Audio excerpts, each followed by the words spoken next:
40 years. I'm getting a little tired. I think for 40 years. Oh, well, it's beautiful. I mean, all the sort of visual minimalism is important. It's always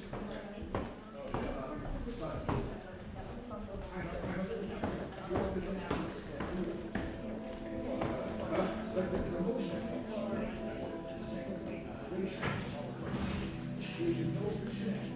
all the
Welcome, everybody, to the Segal Center here at the Gamlet Center. CUNY. My name is Frank Henschke, and I'm the director of programs and executive director of the Segal Center here.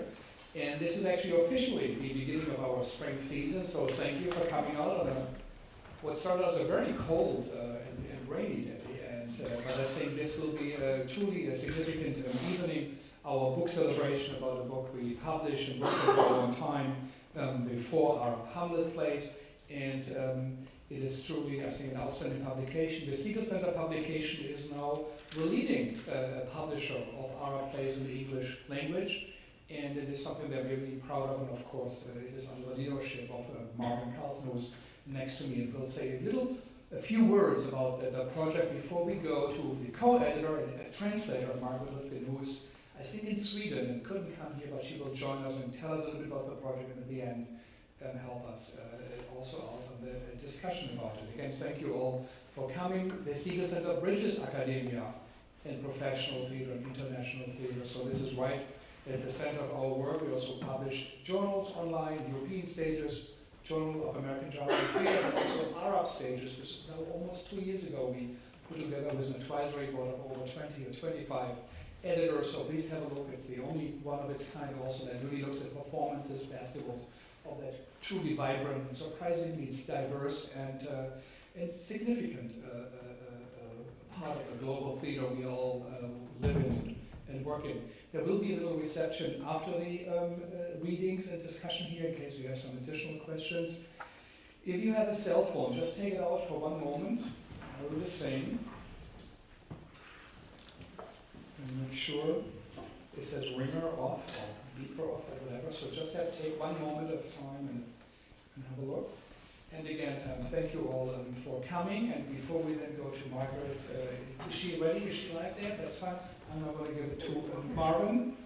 No, on Skype. And who will tell us a little bit about the project, the idea, and how it fits in your research studies, but also in the field. Fine. Okay. Thank you very much, Frank. Again, let me second Frank's welcome. I'm delighted to have you all here. We're very proud of this publication. And perhaps especially because it serves, although this is by no means the last publication we're going to be doing in the Arab world, we're very much committed now to it, but it serves as a kind of bookend to the first publication that the Segal Center did, which was this collection, the Arab Oedipus, collection of plays from different parts of the Arab world based on the Oedipus story. After this, we began looking around and developing projects in translation from the Arab world. As Frank says, we're now the leading publisher in the United States, probably in the world, of translations of the Arabic theater. We're very proud of that. The particular project that we're celebrating this evening, I'll leave to Margaret to talk about this, but let me just say that Margaret, as a number of you know, published a very important and quite original book on the use of Hamlet in the Arab world. As soon as I was aware of this book, I contacted Margaret and said, well, this is a wonderful book. Now we need an anthology of the plays you're talking about, thinking of the Arab Oedipus. Margaret was quite excited about this. We were fortunate enough to have Joy Arab, where's Joy, with us, who was a wonderful editor on this volume and absolutely invaluable in putting it together. And so it was a very exciting and important project for all of us. I think really a kind of landmark book, as well as a wonderful companion piece to Margaret's other work. So I will let her talk more about the project itself. And we'll have a bit of a discussion about the project after the reading tonight. So thank you again. So again, thank you, Marvin, again, to Joy, who's over there. Thank you. It really wouldn't have been possible to put it together in the time when you were here with us at the Segal Center, almost like a Next Generation Fellow. This is the book, by the way. It's $25 tonight. It's only $10. And it is totally, I think, a great publication. So again, thank you, Joy, and everybody who's involved. So Margaret, can you hear us? Hello, can you hear us? Yes, I do. Hi. Wonderful. So welcome. What time is it in Sweden? It's about 11:40 at night.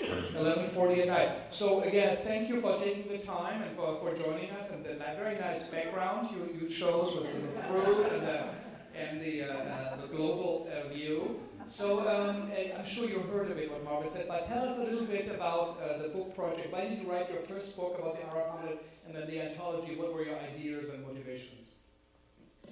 Yeah, thank you all so much for being there tonight. I'm sorry I can't be there with you, but I'm happy that Skype at least lets me participate.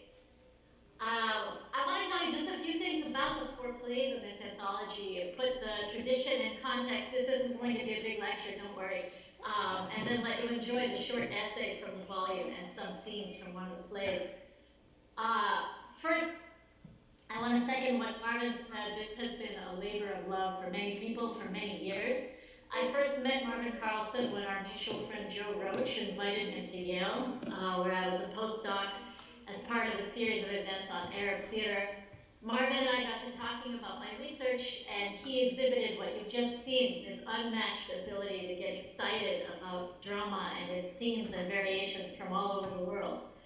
And the idea for this book was born. It was finished with the intensely hands-on support and advice of Frank Henschker and the tireless labor of Jawad, who served as cheerleader and editor and finally even stepped in as co-translator. Joy, are you there?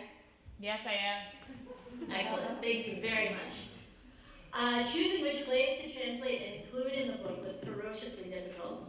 There are many really smart Arabic plays that riff on Hamlet, and I wish we could have included them. Mahmoud Aboudoma's Dance of the Scorpions and Khazal al-Majdi's Hamlet Without Hamlet, Hani Afifi's I Am Hamlet. In the end, not all plays translate well to text. Some are more like kind of sketchy outlines for performance. And we also wanted a collection that was manageable and affordable enough that English teachers could use it with their high school and college Shakespeare classes. Why not? Yet at the same time, we wanted enough diversity that readers and potential directors could get a sense of what binds the Arab Hamlet tradition together and how much variety there is in it. I think we've succeeded in that. Even in a casual glance, the 4 plays in this book demonstrate 3 things about the Arab Hamlet tradition and about modern Arabic drama in general. First, of course, it's deeply political. Adwan, who wrote his play in 1977 and lived until 2005, was concerned about lack of democracy in Syria and about the then impending Egyptian peace treaty with Israel. Lahlou was concerned about post-colonial Morocco's relationship with France. Omran was concerned about the ideology and cliches that were threatening to stifle the Arab theater. And Jawad al-Assadi, in his heartbreakingly smart play, Forget Hamlet, of course was gesturing towards Saddam Hussein. That these writers chose Shakespeare's Hamlet was no accident. And I argued this in my book. The capsule now is that for nearly 40 years leading up to the 2011 Arab uprisings, and unfortunately for at least 3 of the 5 years since then, a great number of Arab intellectuals have seen themselves in Hamlet, their times out of joint, their hopes frustrated by a corrupt and selfish older generation, their elections stolen, their aspirations offered all kinds of lip service but no satisfaction. Okay, I want to do a quick experiment with you. Think about Hamlet for a second. What gesture comes to mind? I can see you. You good.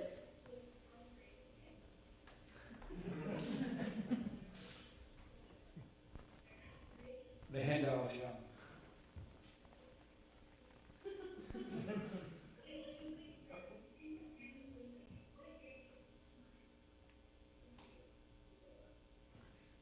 Do we hear you? Yes, exactly. That's the gesture. Exactly. There's a delay on my end. So you've seen that. Now forget. The Arab Hamlet is not that guy.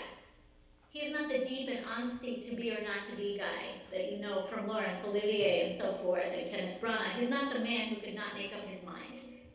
No, he's a frustrated revolutionary. Think about him like this. He was let down by the system of elected monarchy. He would win a democratic election if they let him hold one. He faces a ruthless autocratic regime whose informers penetrate even his private relationships with Ophelia and so forth. He's followed by spies.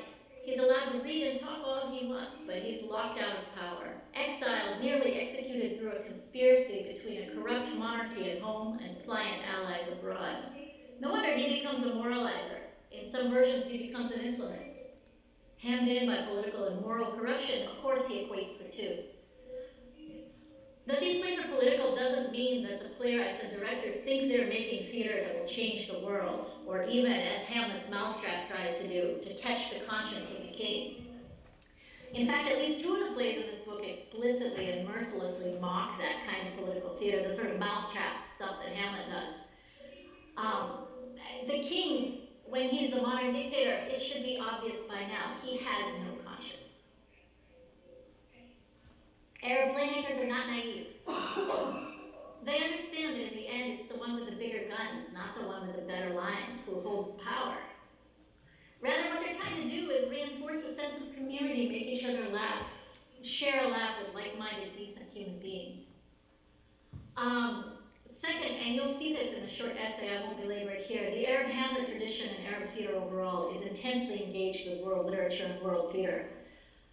There are Soviet examples. The most important Hamlet, or the most important Shakespeare text in the Arab context, is not an English play at all. It's a Soviet film, as you'll hear about in Mahmoud Aboudoma's essay. And there are other intertexts in the other plays in the book. Mamduh Adwan, of course, riffs heavily on the Bible. Nader Omran is interested in Brecht, as he tries to develop something post-Brechtian, not simply Brechtian, not simply about raising political consciousness. Nabyl Lahlou, you can see, is clearly engaged with Beckett. And finally, the central element that makes all these plays work is their wit. They're witty. They're even funny. They're hilarious, if bitter. Some include music and dancing, but all of them offer insightful interpretations of Shakespeare's text and a brilliant skewering of the speech patterns and hypocrisies of contemporary Arab regimes and the self-regarding intellectuals who enable them. And I hope that the upcoming reading directed by Rebekah Maggor will convince you that watching these plays is not an academic exercise. It's actually fun. And please don't feel that you somehow need fluent knowledge of Arabic or a PhD in Middle East studies or whatever to be qualified to enjoy these plays. Most of the background information you need about the Arab world and its toxic politics can actually be derived from internal evidence, from the play texts themselves. So thank you for coming, and enjoy it. Wonderful. Thank you.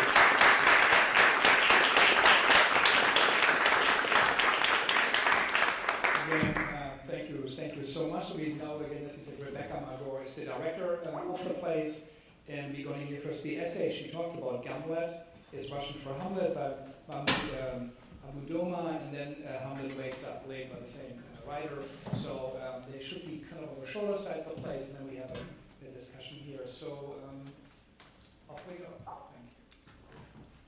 Thank you.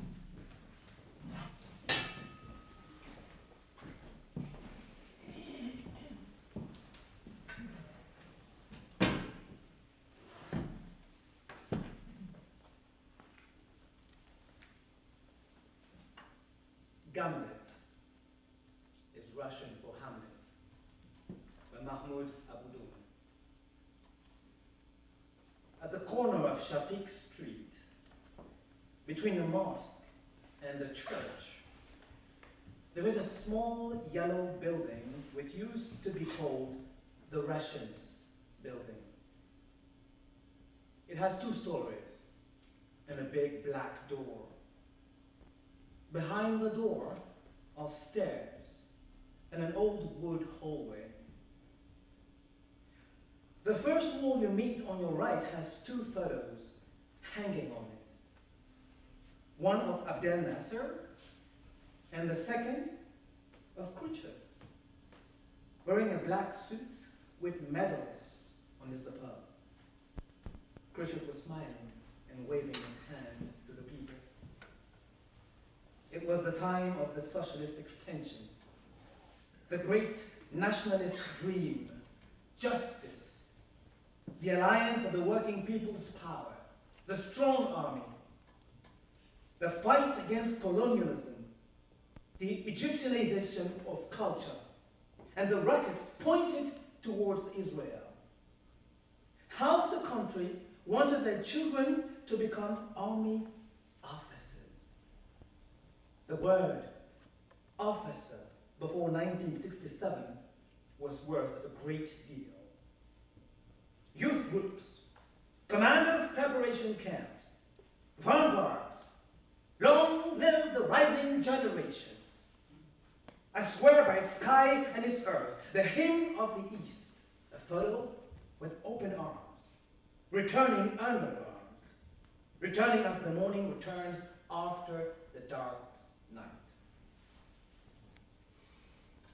The Russians building was among the signs in the United States.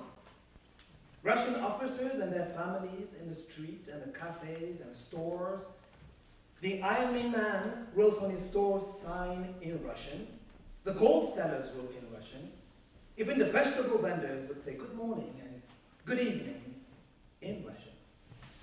To us, in school, they also taught the greetings and gave us little Russian flags on the day that we went out in the streets to welcome Khrushchev and Gamal Abdel Nasser. The open car came from the airport road. Nasser and Khrushchev holding hands, and the pictures of the high dam filled the country. Dobry dzień.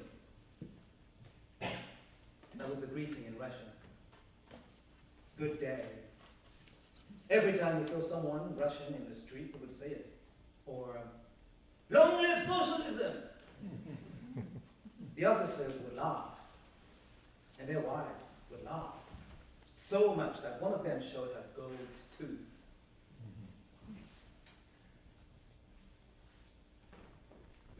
After the defeat, the house windows were painted blue and covered with sticky tape. And in front of every house, a screen, a wall of red brick or sandbags for the air raids. The number of Russians in the city increased. The building wasn't big enough for them anymore. The army built them another building on the corner of Shakif Street in Heliopolis Forest. Between the two buildings, they put up a slanted wooden roof and put on it a red banner that said Russian Club. At the door of the club, they put a retired Russian doorman. The club was on the way to school. Every day I would peek inside and find new things.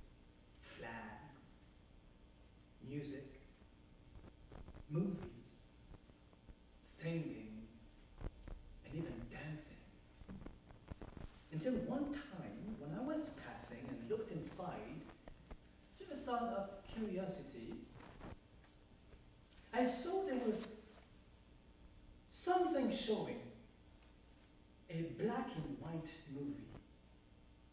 I looked again and saw people coming in and sitting down to watch the movie. I always felt afraid to try out new experiences, but something pulled me inside. I sat down on a chair and watched the movie. The show was just about to end.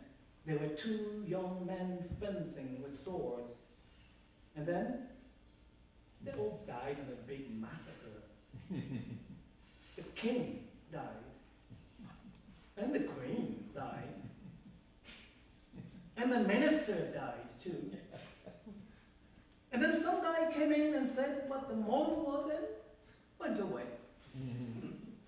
Anyway, the film ended and the lights came on. I stood up and found that they had started to play some boring music record, but everyone sat down again and listened and pretended to be interested. The film had excited me a lot. The music ended and the people started to get up. I came up to an old man and asked him, "What's the name of this movie?" He thought a little and looked confused and said, "It is the greatest film that was ever made about the Second World War." Someone standing behind him straightened his shoulders and said, "It's my third time seeing it." The film is called Stalingrad Day, said the first man I asked. I thought he had just remembered. Stalingrad? I got up to go, fully intending to escape that place. The doorman smiled at me and said to me, "Come back tomorrow. The movie begins at 6 o'clock sharp." I left, resolving inside that I would never come back to the Russian club again. But the next day, I found myself sitting inside the auditorium. I sat down next to a Russian girl, my age.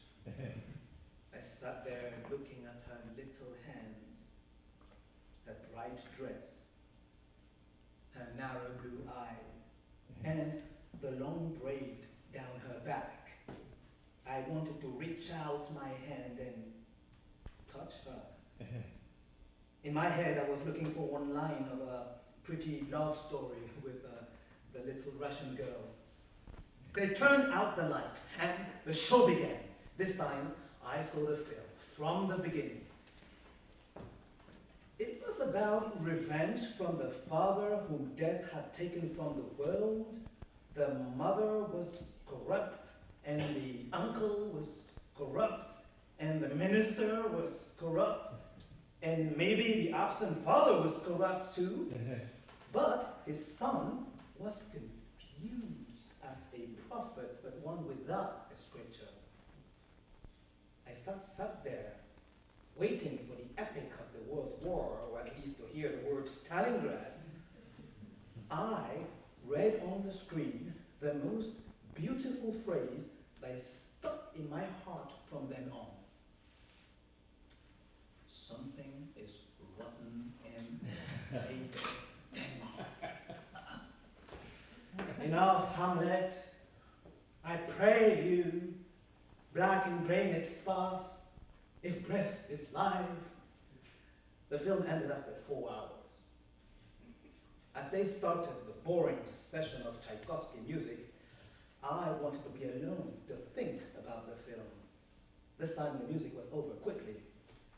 As I was going out, I went to the doorman and asked him the name of the film. He told me, Gamlet. Gamlet. Another man who was standing behind him smiled and said to me, Gamlet is Russian for Hamlet. Do you know Hamlet? I shook my head, no. And the man took a green book with Hamlet written on it in Arabic and gave it to me for free and said, come back anytime. When the years went by and the change came and the tree itself abandoned its roots, Shafiq Street in Heliopolis filled up with tall buildings, but the Russians' building stayed as it was, except that they put a new banner on it, red like the other one. A picture of some guy smiling with no reason. And the words, Kentucky Fried Chicken.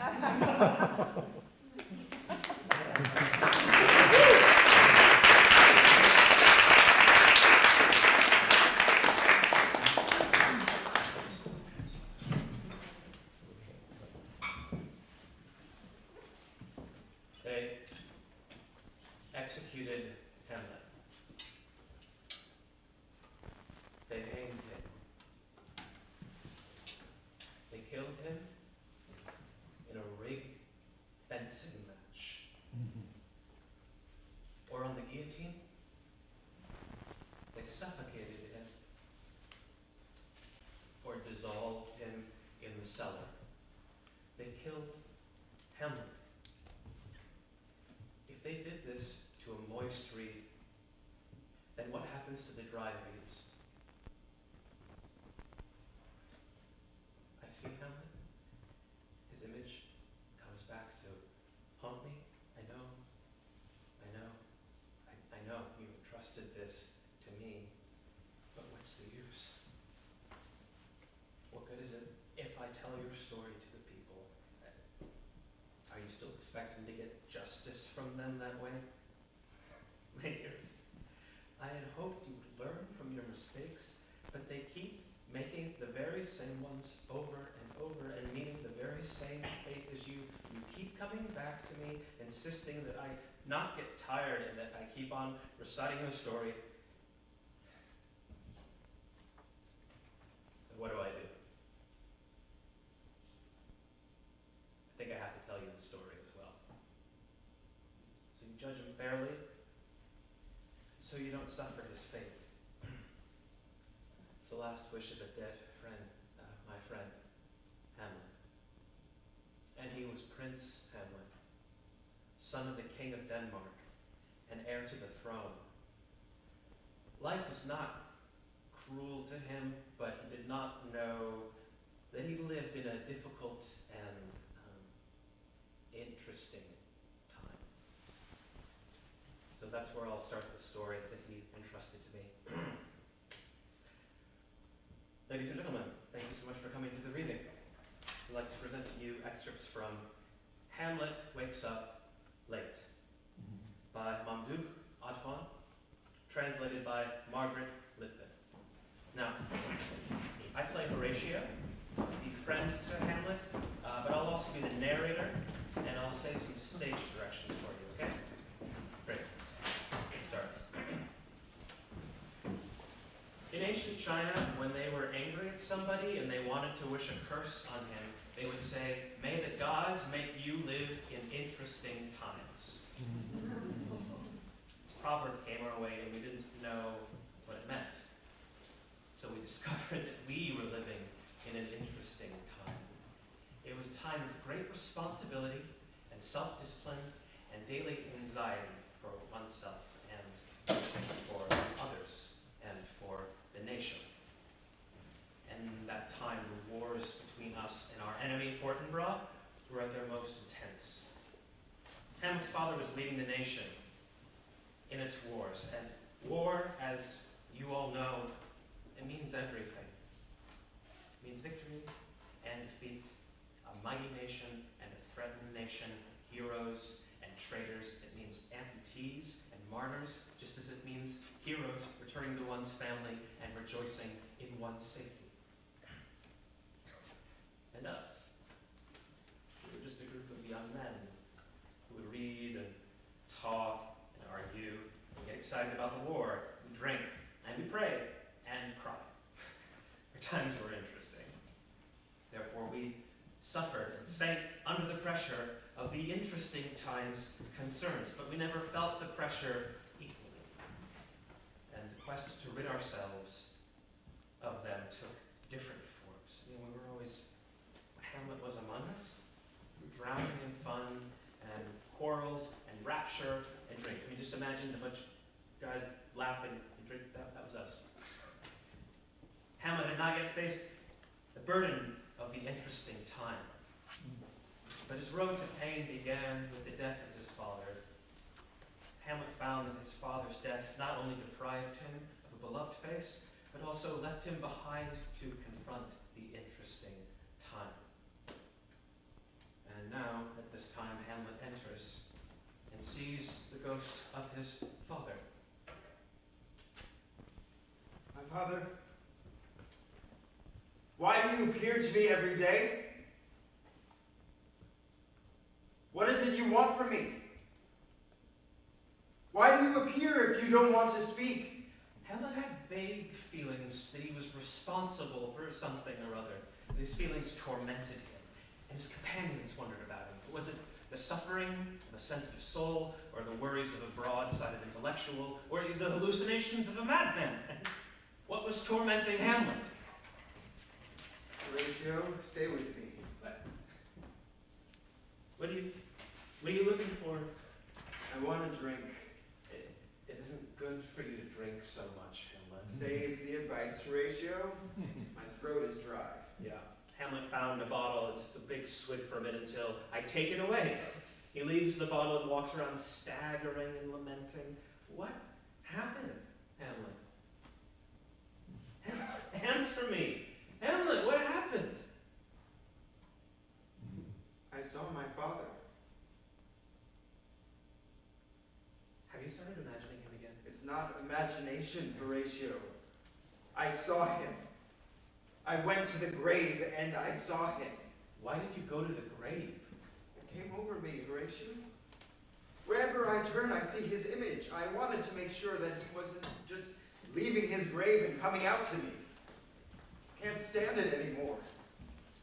I was drinking with them, and suddenly he appeared in front of me as usual. I got up right away and rushed to the cemetery. And what's the good of going to the cemetery?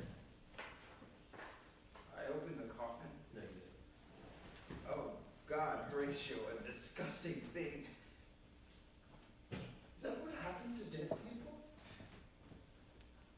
Imagine my father has become... How could you open the coffin of a man who's been dead for a month? Are you mad? if he's your father, how could you open the coffin? I couldn't stand it anymore. Nothing was doing me any good. If I drank, I saw him. If I slept, I saw him. If I embraced a woman, I saw him. Look, I'm even reading the Gospels to escape from him. But Christ himself talks about nothing but his Father. What do I do? What do I do? God, Horatio, if you saw that image in that coffin, my father in his greatness and his might was a heap of bones. I didn't find his clear eyes and his furrowed brow. I didn't find his dreams or his faith or his pride or his wrath. All I found were bones and maggots. Well, I hope this encounter will convince you that in this condition I cannot leave his coffin to chase after you. When will you get over your fantasies? But he walked with me the length of the road. He stared and stared at me angrily and did not speak. He's constantly angry or determined. I don't understand what he wants. Every day after he visits me, I ask myself, what is it he wants from me? Is it something related to him, or to the war, or to the nation, or to the people? But it's no use. Can't find an answer. Like panicked fish, we swim around a lake whose water is drying up, and whose plague-stricken surface bleeds in our reckless dreams, brays like a nightmare in our chests, and we, like the fish in an evaporating lake, we turn. Why do I feel so constrained? So repressed? Like a berserk fish that jumps, irritated out of putrid water, or leaps out, scared of a whale, throws itself on dry land, trembles for a while, and then dies. And at this moment, the ghost appears. Father, which of us jumped out of the other today? Which of us died out of duty to the other? What do I do? What do I do, Horatio? And the ghost disappears. You're imagining it, my dear. Oh, it's an anxious spirit. He left something unfinished in his life. He's coming to tell us to go the rest of the way. So, do it. He doesn't speak. The road is clear. Just keep walking it. So why doesn't he speak? Ghosts only speak when you speak. He's a message from you to yourself. He's your conscience, your feelings of responsibility. Toward whom? Toward him, or toward the nation, or toward the people. When you determine that, you will imagine that you've heard him speak. Imagine. You torment me too when you don't believe me. It's your conscience, my dear. I'm telling you, it's my father who's visiting me. And each time he visits me, I feel as though lightning has torn through the darkness of the world and shown me how much filth was hidden behind its curtain. Then he goes away and the darkness spreads again. How can I see my road in a world covered with filth? That is the question. And still you come and tell me he's a ghost, I imagine. And at this point, the king arrives, with Polonius and the queen.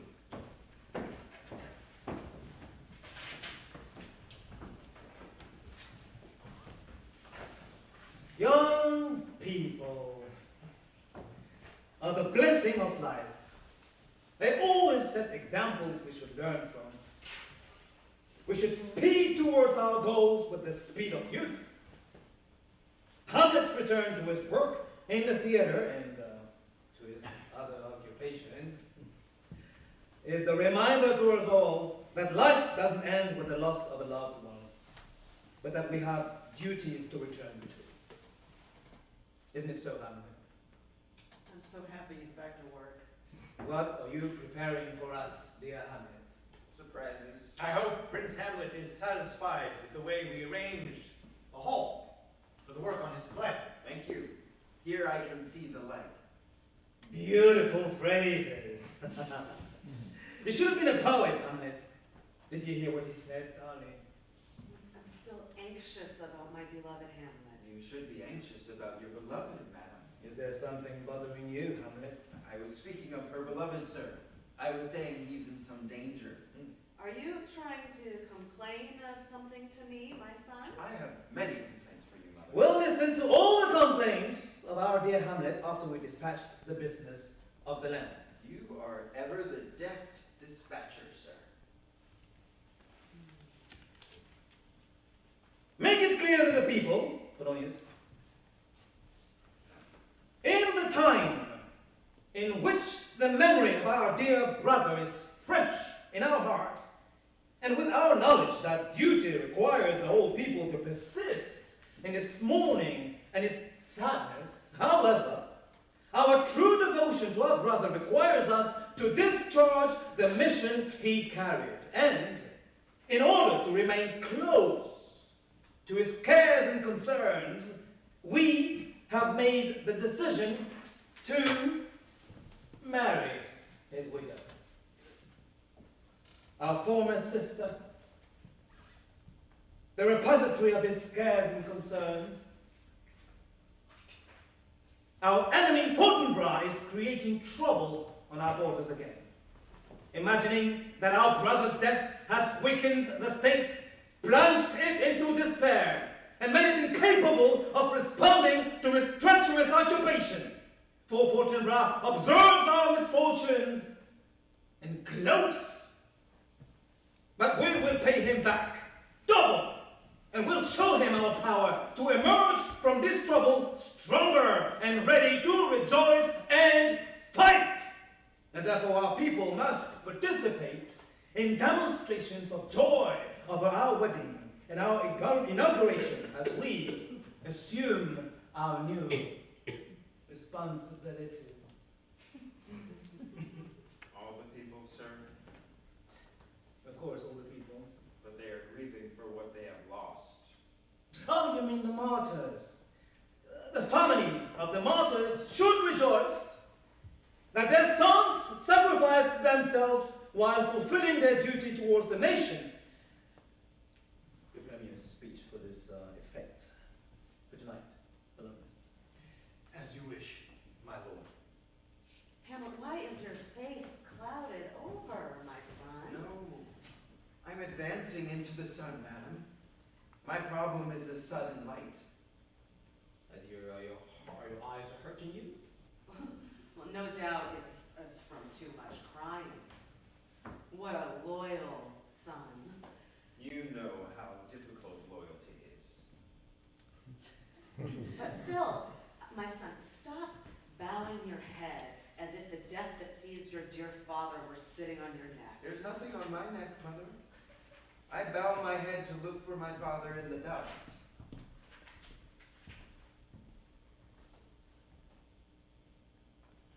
But your father is in heaven, Hamlet. No, in the dust. My son, you have enough culture and learning to tell you that every father will die. The dead precede us, and we will follow them. When?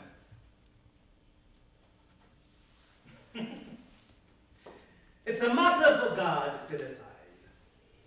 Why then do you appear so sad, my son? Here, no, madam. My sorrow is not limited to appearance. But I still have to warn you that persisting in your sorrow is a kind of protest against God's will. I am careful to obey God and not to protest against Him. Well, that is what we hope to see from you. Do you fear God, sir? Of course, my dear. Even the kings fear God. Every time he drinks, more of these questions. Have you thanked Him for the blessings He has bestowed on you? Of course. Are you happy with what He has granted you? It is a responsibility I accept gratefully and towards which I will do my duty. The crown and the queen. Especially the queen. And you, mother? Are you convinced of this marriage? Affairs of the kingdom, my son. Don't you like the king? Of course. You two should thank Him then. We always thank God. You should thank my father. Have you forgotten that your father is dead? You should thank him for dying and leaving you this opportunity. Don't bring up death anymore, my son. He's drunk. You should turn to life and happiness. You are young, and today is the wedding. You are the beauty and rose of the kingdom. Wedding on top of the funeral. The widow is a blushing bride, and my cup brimmeth with blood. Have you noticed his rhetoric? He's in a lot of pain. Don't worry, I'll take care of him. I'm sure the play you present for us will be spectacular. I hope you're pleased with the auditorium we've set aside. You and your colleagues. I wish you would finish the play so you could perform it on our wedding night. They turn your funerals into their weddings and invite you to come dance at them. I would have been able to present the play at your wedding feast if it hadn't been for a few emergencies. Is something delaying your work? I begged you to excuse my delay, sir, but my father has died. Are we back to death? Just a month ago, sir. We appreciate your position, son, but you need to pay attention to yourself and your work. You are a gifted young man. It will be wrong to neglect your gifts from an excess of emotional upset. Let's go, dear. We need to greet the delegations coming to congratulate us. Treachery. Treachery! A treacherous beast who burrows under man's skin and springs from his own veins. Oh, bitter age! At this moment, the ghost appears. Don't think I've forgotten you. Just planning my steps and feeling out the extent of my affliction. Stay where you are and hear me tell you what you already know. You haven't been dead a month.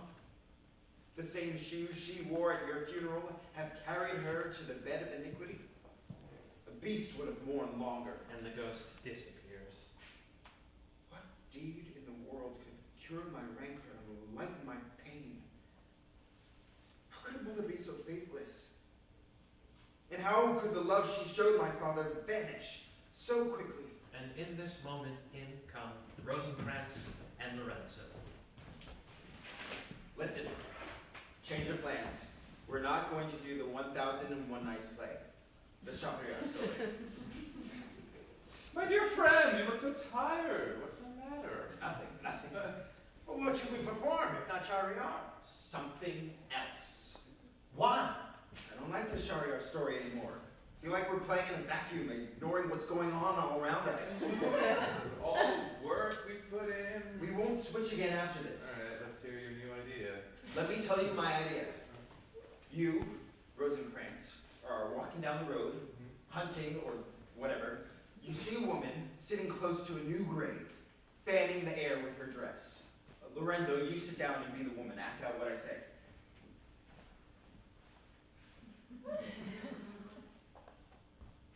What does this mean? Rosencrantz will ask her the meaning of this behavior, and she'll tell him, "This is my husband's grave." Then Rosencrantz will ask her, "So, why are you fanning it?" And she'll respond, "To make the dirt dry faster." Memorize the words, Lorenzo. Then Rosencrantz will ask her again, "And why are you in such a hurry for the dirt to dry in your husband's grave?" And she'll answer him, "Because the dearly departed made me promise not to love another man before the dirt on his grave was dry." It's not an idea. We'll play it for the king and queen. But it's a short little skit, not a whole performance. I suggest we add it onto Shahryar. How? Make Shahryar or his brother meet this woman on their way. And then, when he hears that last answer, he recalls his own wife. No, that will give a richer justification for why he turns around and comes home. The weather wasn't a very strong reason. He retraces his steps to home, and there he walks in on his wife cheating on him. At this point, I enter with the actor. Here's the actor I promised you. Have you ever acted before? I've been acting for 10 years. With what company? With various companies. What roles have you played? Everything, from the leading man to the janitor. The janitor? I have a family that needs to eat, and it turns out we can't eat genius. You can't eat genius. What an odd expression. Well, there are a lot of troops. Can't you get a job with one of them? Sometimes they don't like me. Sometimes I don't like them. Or I don't like the play. Tonight we'll test his performance as a drinker, at any rate. Do you imbibe? When I can get it. What's your preferred beverage? Sir, poor people don't command the whole lexical range of the language. Some words are not part of their vocabulary. Prefer is one of them. Why? Because they prefer whatever they're offered.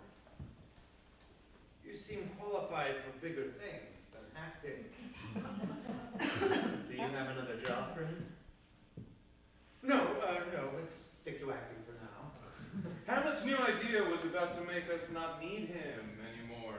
What idea? He was about to cancel Shariar. So I would have lost my role. But we fixed the issue, the play got better, and we need another role. Do I need to fix another actor for you? Yes. The new script calls for 2 women. No, we'll be fine. We'll strike the role of the executioner. Shariar can do the killing with his own hands. So what's my role? We'll see what fits you. And how much will you pay me? Whatever Horatio told you. Horatio hasn't told me anything. Whatever he tells you then. He's the one hiring you. So you'll say I'm the one paying him. No. You can be sure of that. It has to be clearly said. I don't work without pay. Don't be such a materialist, dear. Think about art. The man told you he has children and he can't feed them. Genius. At any rate, I'm sure we'll come to an agreement. He was pleased when he heard he'd get to meet Hamlet and work with him. Really? Yes, sir. You have a good reputation with the people. What did they say about me? They say that you're the most honorable one at court. Thank God. What did they say about the rest of the court? Well, Say it. Don't be afraid. I'm not afraid, but I don't want to hurt you. In the poor quarters, they say that everyone from the palace only cares about arranging deals and smuggling money abroad. Things like that. Shut up! What's this vulgarity? Let him speak. And they say you don't steal because you're too busy with drinking and culture. What else did they say? They say no one cares anymore about the land Fortinbras has occupied. And what else?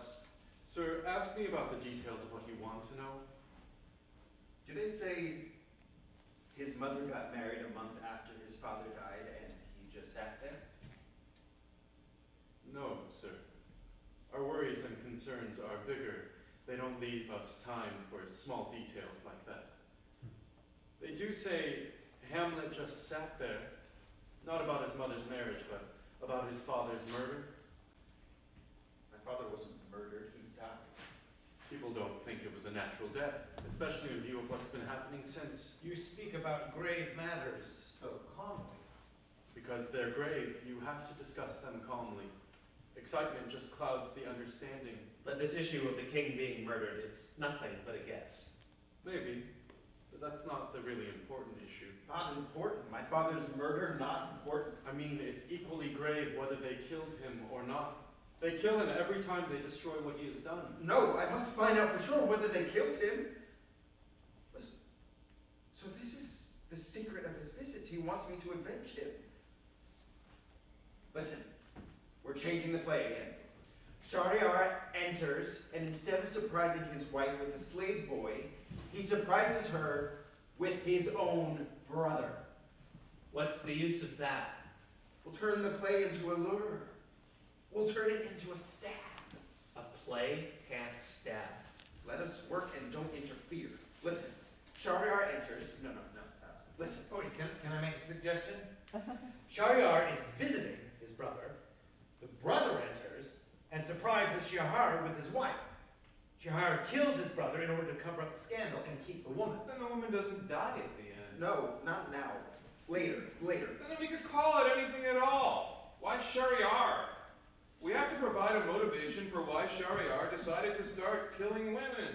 How about after Shahryar murders his brother, he repents and feels that the woman was the one who pushed him to the crime? No, Shahryar has not repented yet. There's no evidence of his repentance. And the woman didn't push him to kill his brother. He, in his baseness and vileness, murders his brother. He murders him out of greed for his wife and his throne. At this point, the actor sees Hamlet's Bible. Are these Gospels yours? Yes. Are you reading them out of curiosity, or are you a believer? Would it surprise you if I turned out to be a believer? I don't know. It's not what I was expecting. So you're not a believer? A believer in what? In God, the Gospels, the life to come. The life to come? The life to come, sirs, is right here, in this palace. Don't we live in a world that's dusty and sick and weak and hungry? And here is the world to come. Totally different from our world. I'm asking you about faith in God. Did we bring the man here so you could examine him? This man is saying important things. Indeed, indeed. Isn't it time to go examine his drinking prowess? Come, my young friend, let's go. So, you see what kind of life Hamlet and his friends were living, and what an out-of-joint world surrounded him, and what an interesting time he lived in. Telling the story is a weighty responsibility. How can the memory store up all the details and the facts? I'm human. My memory's limited and quick to break down. I'm not really sure the events I'm recounting happened in Hamlet's time, but there's no doubt that Hamlet behaved exactly as you see. Since I'm fated to carry out my promise to my late friend, I'll complete my story as far as my memory helps me for you, dear friends, who are still sitting here. So the king didn't care what Hamlet was doing. He didn't feel that his work in the theater could carry any danger. Moreover, he felt it distracted Hamlet and his friends from what was going on around them. But the king normally had no shortage of informants to bring him all the news.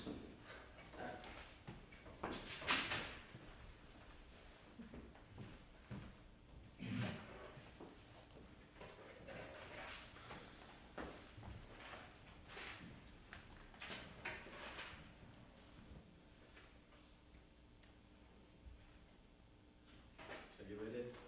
Yes, my lord. What do you think? Oh, I believe Rosencrantz is exaggerating somewhat. I don't believe Hamlet means that. Have you summoned Hamlet? Yes. He has been behaving suspiciously for several days now. Well, there are drunkard's hallucinations, my lord. I do not believe they are so important. No, Polonius. The matter will not admit of guesswork. We have to cut it off. As my lord wishes. Even though I believe you are endowing it with an importance it does not deserve. Where is Rosencrantz? He's at the door, my lord, awaiting your order. Did you ask him for his information, or did he volunteer? I've been using him for quite a while, my lord. Why didn't you inform me? Well, I didn't consider it necessary. I was waiting for him to bring some information of value. This is the first time. Bring him in. Rosencrantz!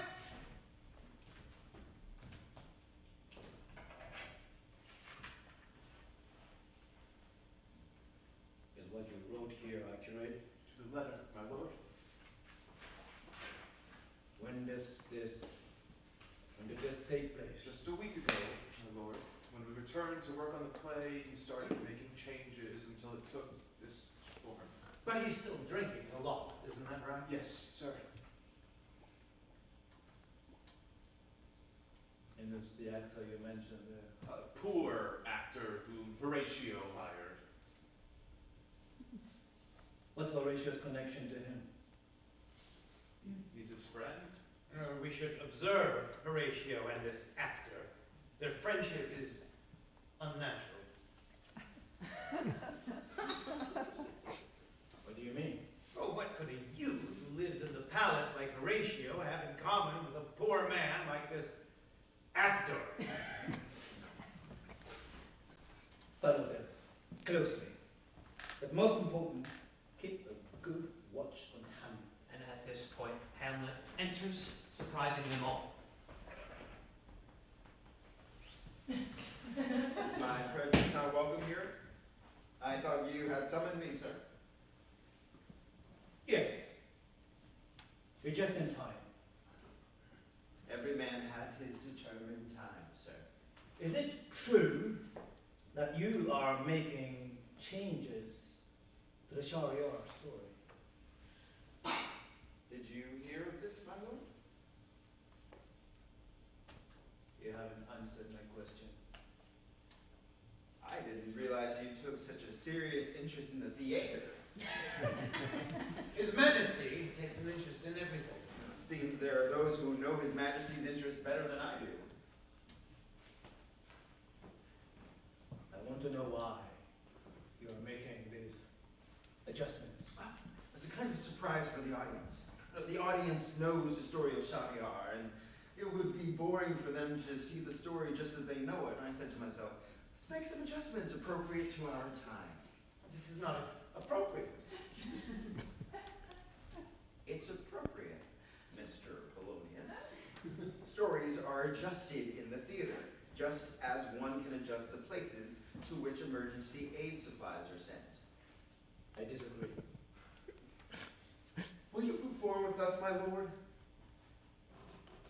Hamlet, I'm not joking. May I know the reason for your objection? You're talking back to the king too much. Discussion closed.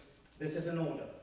I will not allow chaos to prevail in your father's day to continue. Polonius, you will attend the rehearsals. As you wish, my lord. Wouldn't it be better for Rosencrantz to continue taking care of this matter so I can be free from my other obligations? The important thing is that you are responsible for the final performance.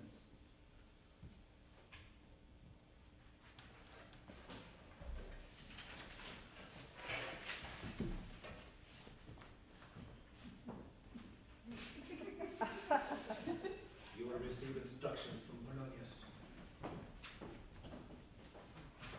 Hamlet discovered that his friend had betrayed him.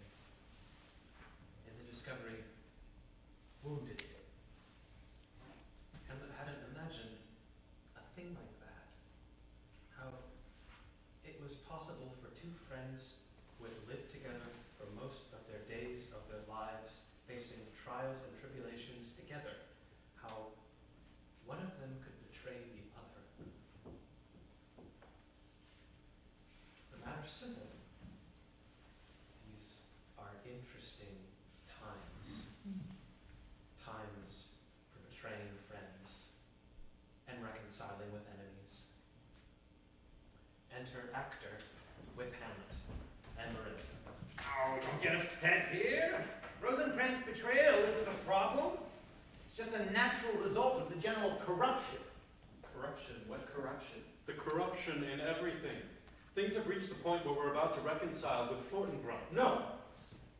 It's impossible. I swear to you, it's all people are talking about. And the arrests are at their worst. Why arrests? They're arresting those who show their discontent with the deal. What to do? Instead of being surprised by small things like Rosencrantz's betrayal, you should see what's happening in the center of events. My dear, there are many things you're ignorant of. That's why you're always surprised. What is to be done? You're the heir to the throne. You don't need to inherit all these wrongs. Should I abdicate the throne? No. But there needs to be a man on the throne who doesn't commit all these wrongs. What do you mean? You have to stop what's happening. You have to halt the current that's corrupting the people, end the waste of the nation's resources, and block these treacherous deals. But I'm the crown prince, not the king. You should be king. And the king?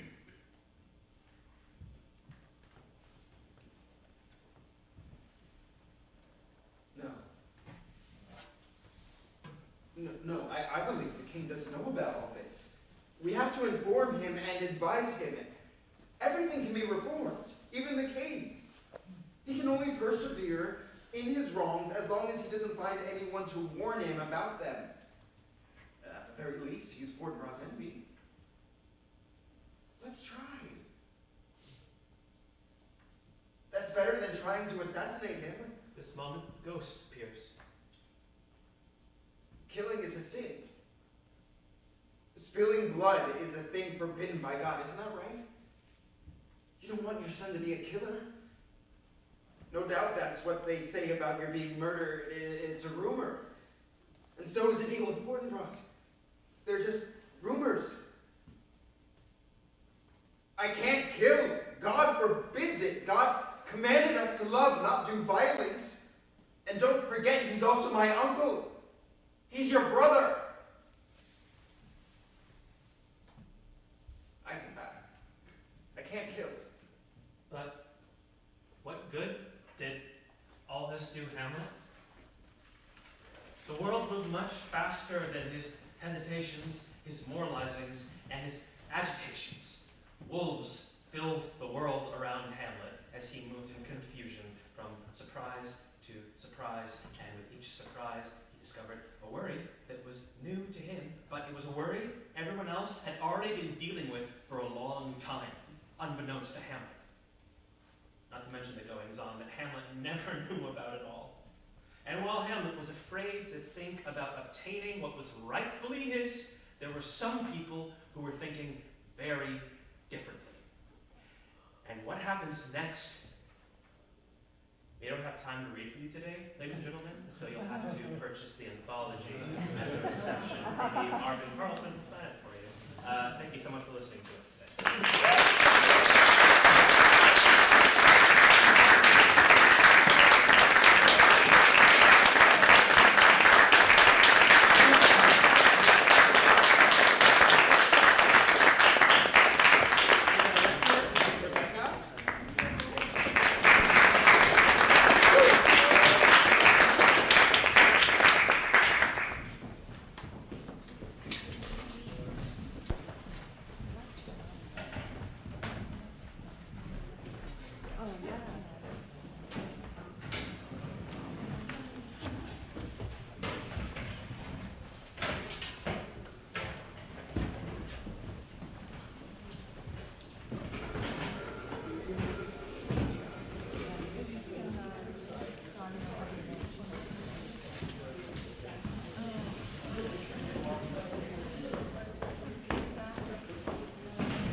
Up for the audience and a little bit down on us.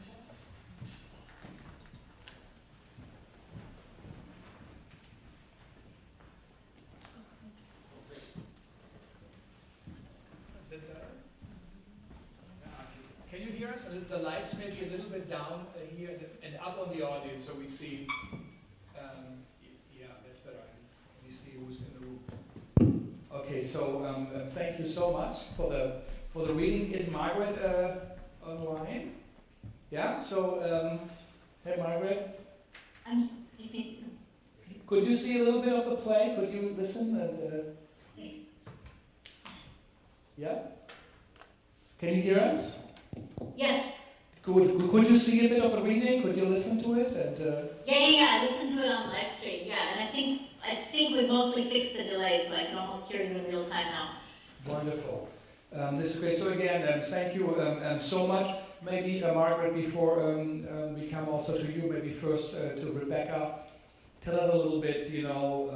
What do you think about the play, and how was the rehearsal process? So we just had a few hours a day to get to know the play. Of course, I was reading it beforehand, but the actors encountered it for the first time this morning. And Frank had asked me to choose some material, and it was very difficult to choose material from this anthology because all four of the plays are so interesting, so different, and so vibrant and relevant. But I chose Hamlet Wakes Up Late and the essay. The reason that I chose Hamlet Wakes Up Late is not only because I think it speaks to what's the various crises in the Middle East today, but also I felt that it had relevance for an American audience. I think that essentially looking at Hamlet as a character who is an intellectual or an artist who is out of touch with the reality of the people or working people, the poor in his country, is something certainly that we face in this country. I think it's playing out in our elections, and I felt that it was a very strong thing to bring to the stage. And that in doing drama and translation, I think one of the great things that, if you put politicians, American politicians that we know up on stage, people will roll their eyes and they'll say, I don't want to be preached to, but drama and translation will give us a provocative distance oftentimes that allows us to evaluate ourselves more critically and listen more openly to that kind of political criticism that we see in this play. Thank you, Marvin. Yes, I think probably the first thing that need be said about this play, about this anthology, and about the Arabic theater in general, is that even though there's an enormous difference between the theatrical cultures in different Arab countries and the theatrical traditions, speaking as a whole, the Arab theater is much more politically involved than the American theater. But it is really the American theater that is odd about this. That is, the British theater is much more politically involved than we are. And certainly the continental European theater, perhaps especially Eastern European theater. We are rather odd in that as Rebekah said, we kind of roll our eyes if politics comes on. It doesn't seem, generally speaking, especially in our major theater, not so much in the experimental theater, but especially in our major theater, it seems rather, I don't know, not quite in good taste to talk directly about political matters. Now, in many parts of the Arab world, it may not be in good taste, but it's not safe to talk about political matters, and yet the theater, there is an idea that the theater should, and so the traditional response to this, which is true, was certainly true in the Soviet era in Eastern Europe as well, is that you then turn to plays like Hamlet that you can make coded statements about political matters. And so I think this is in each one of these plays is quite distinct, but they all represent a very common concern in the Arabic theater, which ought to be more of a concern in our theater about what is happening politically to us as a people and as a culture, and how can we really explore that. For us, normally speaking, Hamlet is a psychological study. It's not a political study. And it is that, but it is also a political study. We tend to forget that. I think that plays like this open our eyes to that potential in it. I just want to jump in and say that it was difficult to choose one of the four plays, but it was also difficult to narrow down half an hour from this play. And we skipped the whole Laertes and Ophelia, and we skipped all the ways in which those plots were shifted and adapted and changed. And the one scene that I'm very sad that we weren't able to just stick in at the end, there's a brilliant scene. Fortinbras actually becomes a really important character in this play. And he comes in, Hamlet has disrupted the banquet in a drunken display of theatrical monologue and quoting the Gospels. And shortly after that, Fortinbras has a private meeting with Polonius and the king, and Fortinbras says, look, I need you to guarantee to me that Hamlet is not going to disturb things here, because my capital investors do not want instability if they're going to invest in projects in this country. And they use a very bureaucratic or kind of financial language to talk about the relations between these two countries. And then, in fact, the reason that stability is so important is not that the people should be prosperous or live in dignity, but that capital investment needs stability. And it's, I think, just a hysterically funny scene. And it's also a brilliant move to insert Fortinbras in that way in the plot of Hamlet. Yeah, it's truly interesting. And I think, to comment to yours, it's not political Hamlet. Even the Wooster Group's Hamlet theorized the idea of theater, Richard Burton, the idea of the theater itself, instead of also looking at a political connection. But Margaret, is that the first time you heard the play? It is inexpressibly moving to hear these English words coming out of American mouths, and hear that they work. Rebekah, thank you so much for that, and thank you to the cast. It sounds, it is amazing in English. Different resonances come out, our own conversations about class and income inequality come out, our own shades of kind of bureaucratic cliche and the ways in which that's sent up. It's really interesting to hear it in English. How does the play fit in the anthology compared to the others? The politics that Adwan is pushing with this play are rather simple. You might even say crude. He is against normalization and the peace treaty and trade relations with Israel, which is represented by Fortinbras. He is making some points about the marginalization of the lower class and the out-of-touchness of intellectuals, but he's also more of a literary artist than some of the other people in the collection. Like Nader Omran is really a theater guy, but Mamduh Adwan is a literary stylist, and so this is self-consciously literary drama. He gives attention to the words. At times it gets quite poetic, and this made it really interesting and challenging to translate. Well, thank you. I mean, what is also interesting that in Eastern European Hamlet, the versions for Fortinbras, actually, as Daniel Gerald always pointed out, was perhaps the most significant, the outside force, and is going to come. It was just a matter of time. Meanwhile, here, it doesn't exist more, it is a capital investment. So is that in general in the Hamlet plays? Yes, I think so. And I think, of course, Claudius is always the villain. And Claudius always does represent the establishment which is in place by duplicity and force, and that the intellectual Hamlet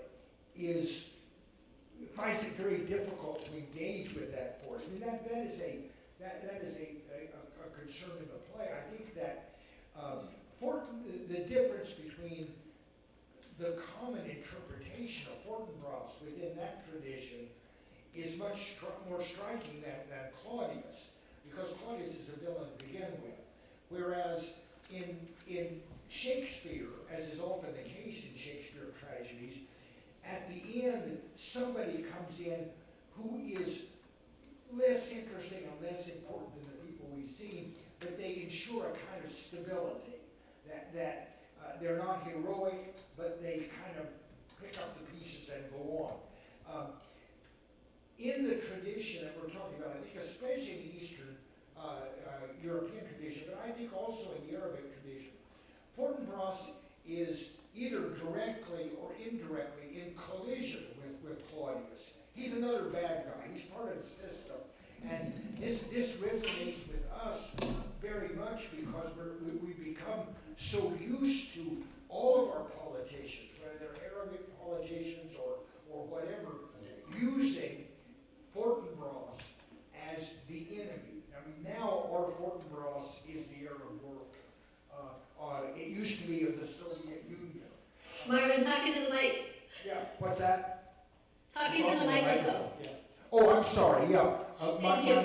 Yeah, the Fortinbras is often in collusion And even if he's not in collusion, as he directly is in this play, I remember a Romanian production I saw of Hamlet, where Fortinbras comes in at the end with thugs and motorcycles and machine guns everybody, including Horatio, and simply takes the microphone and says, all right, now we've reestablished order.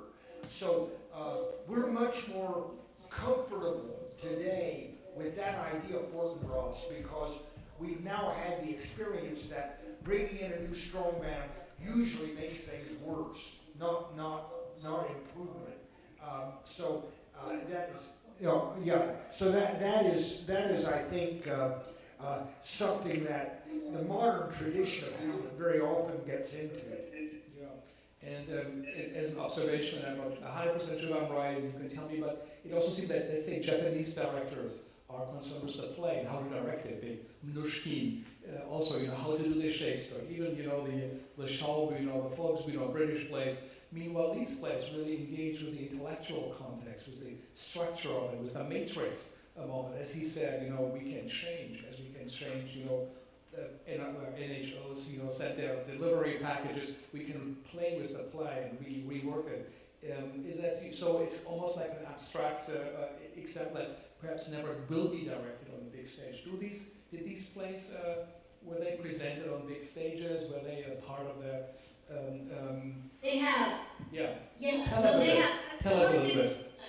Yeah, it's true about the Matrix for getting across one's own messages, but I also want to underline that these are incredibly astute readings of Shakespeare.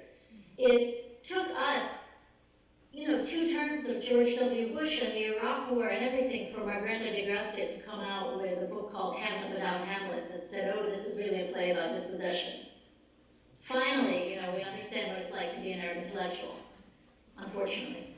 But I think they are very insightful readings of the play. They pick up on threads that are implicit. All of the spying and surveillance that goes on in the play when Claudius, sends people after Ophelia and says, follow her close and give her good watch, I pray to it. Obviously sends people after his son in Paris and stalks Hamlet with various spies. These plays have... We can't hear you 1 second. Maybe we boot it till we get Margaret back. Let us know if you have maybe a question from the audience. Do we have a mic here, Yu-Chan? So maybe maybe go to you right away. Most probably Margaret can hear us. No, only we can hear her. But is there maybe a question or a comment?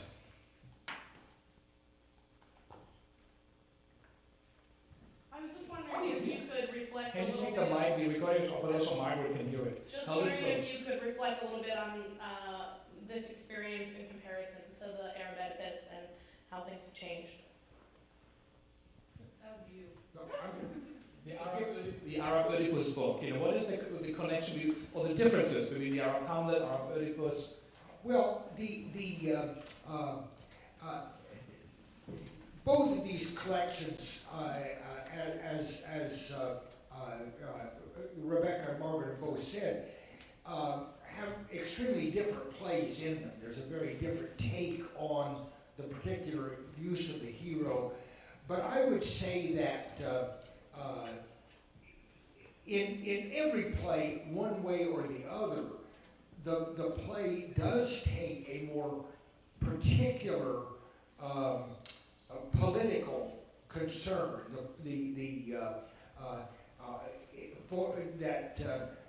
Tiresias, for example, in certain plays represents the religious establishment trying to control the monarchy. Oedipus is widely seen by Egyptian playwrights, as we see in the material tonight, as a kind of stand-in for Nasser, the strong man, and this is a pattern that the Egyptians are very familiar with, and so with all of these plays, there is a feeling that the general framework of the play, but the changes that are made in the play and the relationships in the dimensionality of the characters and so on, urge you, encourage you to think about the contemporary political ramifications of the plays.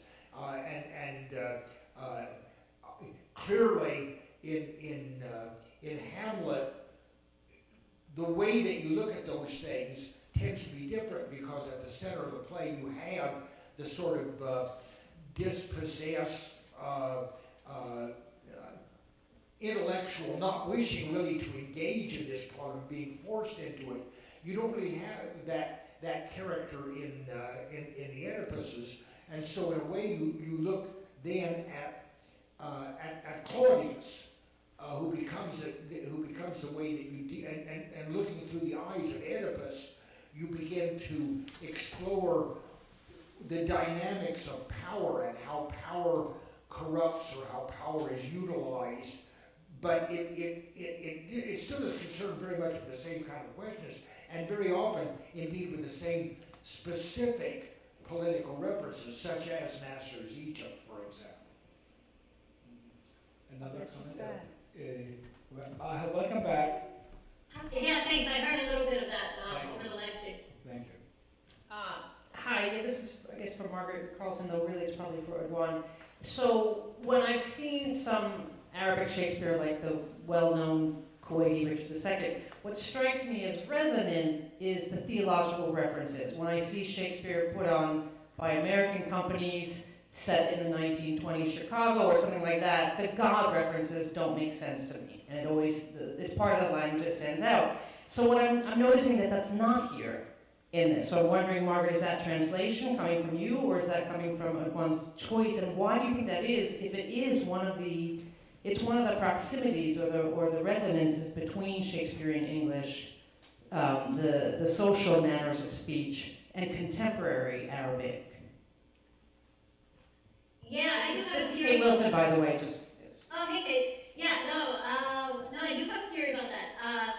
So Suleiman Bassem, the Kuwaiti adapter who did Richard III, was working very hard to make it look and feel and taste and sound Arab and Muslim. These guys are not. They wrote for Arab audiences. Mamduh Adwan was in fact Alawi, but it doesn't matter. His religious preferences, as you can hear, are Christian. None of the plays in this volume tries at all to set the plays in a Muslim context. There is no Islamic stuff. There's no Islamic paraphernalia of the sort that is all over al-Assad's plays. If they're prayers, they're Christian. There's a lot of drinking. Because they don't need to show their audiences that this is about the Islamic world. They need to show their audiences that their own political story is being understood through Shakespeare. And so, even in this Hamlet, where you saw Adwan has his Hamlet quote the Gospels and identify with Jesus, and that's something that Arab writers do anyway. They identify with Christ on the cross for obvious reasons. He sort of shows that as a double-edged move, as something smart, but a little bit escapist on Hamlet's part. I'd like to make a comment about one of the things that Margaret has said, is that when you're looking at particularly what I've been focusing on over the last few years is contemporary Arab playwriting and the translation of contemporary Arab playwriting. I am struck by how secular it is. And I think that, as Margaret was saying, it makes perfect sense. But what you do see, and actually Margaret wrote a really brilliant article, Arab performances under American eyes, so kind of post 9/11, mostly Arab theater companies or troupes that came to America, that a lot of the theater that is created particularly, I would say, for export, or when the artists are creating it with an international audience in mind, then you will see much more references to Islam, as you were saying, or to a more kind of exotic or Oriental Middle East. I think there's many reasons for that. Partly it's because, in a way, we send out signals here that that's what we're interested in, and that's what we would like to invite to our various festivals and et cetera. So I think it's a complex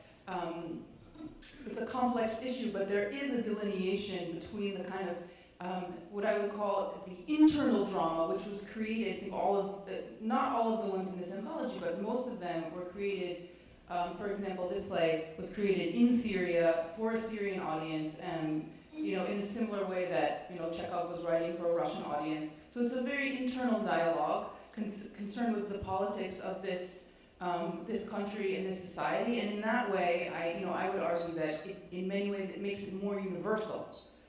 Because it's not a kind of voyeuristic way of a kind of window into the Middle East. This is what they're creating for their own very high-level, professional, and excellent theater. We had a really fun discussion about what should go on the cover of this book, and I'm really delighted with the picture we came up with, which is from Nabyl Lahlou's production. I think from the French production, actually, of Ophelia is Not Dead. Which is an authentic production photo, but the characters look a little bit like Michael Jackson. I'd like to weigh in. I'd like to weigh in on this also. That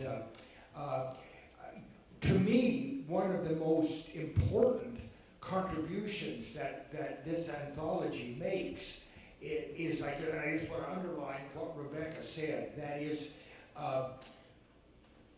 there is a tendency.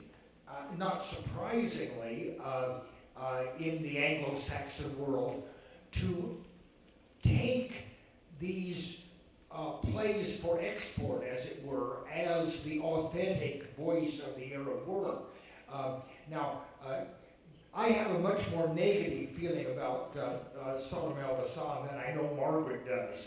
But my feeling is that although he's a very talented playwright, and he is by birth a Kuwaiti, he's not really an Arabic dramatist. He was born, or he was raised in England. He trained in British academies. He first started writing for English audiences before he ever went back to Kuwait. And all of his plays, I feel, are Orientalist in the worst sense of the word.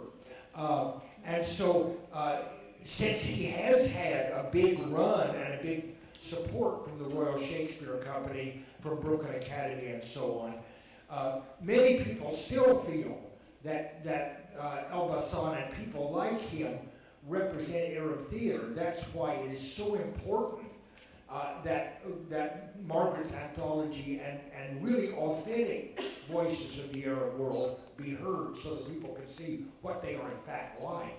I think, if I can say, in a lot of contemporary U.S. playwriting, not all of it, of course, we have this tendency to commodify our identities. So we write a lot about identity politics, and when our colleagues from non-Western countries, they learn, oh, that's what you want, okay, we could create that, and that will help us get on this international circuit and get noticed and get funding.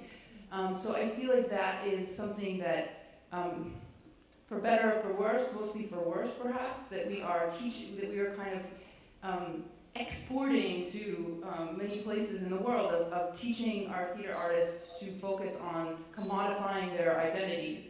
And one of the things that I find so fascinating about Arab drama, and the reason that I'm really drawn to translating it, is because I feel like unlike our very diverse but fractured contemporary theater in the US, Arab theater is very concerned with collective narrative, but a diverse collective narrative. I think we are a little bit run out of time, a little bit over time already, and I think the evening showed how significant and how serious this theater is of that Arab world that we really do not know enough. But I would also underline what both of you said. These anthologies, these plays is, what is real contemporary Arab theater, and a lot of work went into this book. I think it was 7 years. Is that right? Oh, I don't remind us. Yes, like we worked on it for many. Luckily, then also Joy came in and they helped to push the wagon. But it is truly a big work. So, and I think it's a cause of celebration. I would like to thank again the actors, for the great work, and Rebekah for putting it up. Congratulations to Marvin and Margaret, for making this happen. Joy for helping us.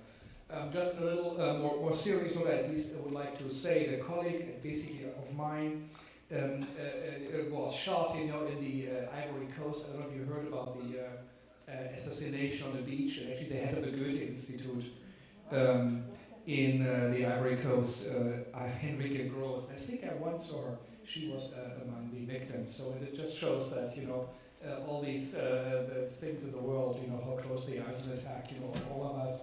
And I just wanted to put up her name and send our condolences to the colleagues of the Goethe Institute and other cultural institutions around the world. Again, and thank you all for coming. I hope you can stay with us for a reception. And again, thank you all, and thank you to the actors. Thank you, Margaret. Thank you, Margaret. I wish you were here. You can watch the reception, Margaret. I hope you won't go to sleep. Yes.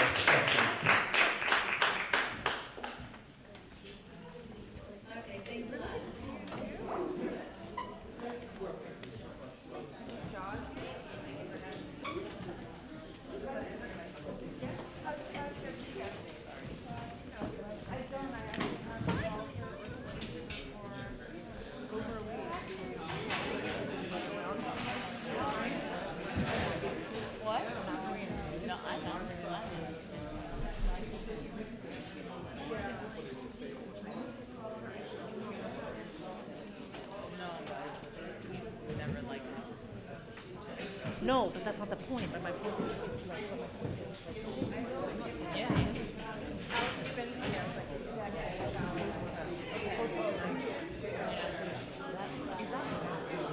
No, but it's great that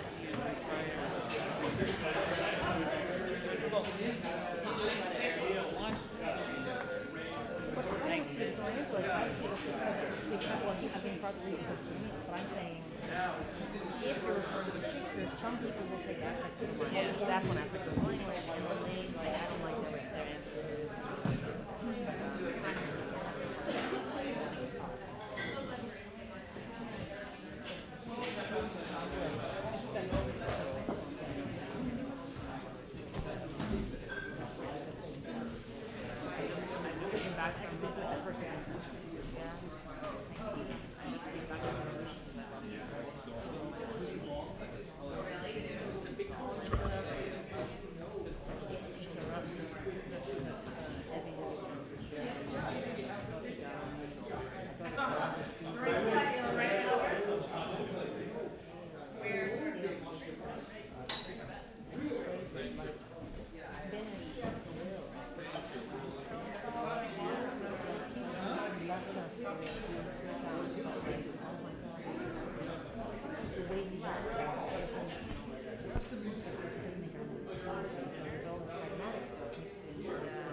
Sorry, I forgot to mention you at all, tonight. So, thanks for coming. You're welcome. You're welcome. Huh? You have to.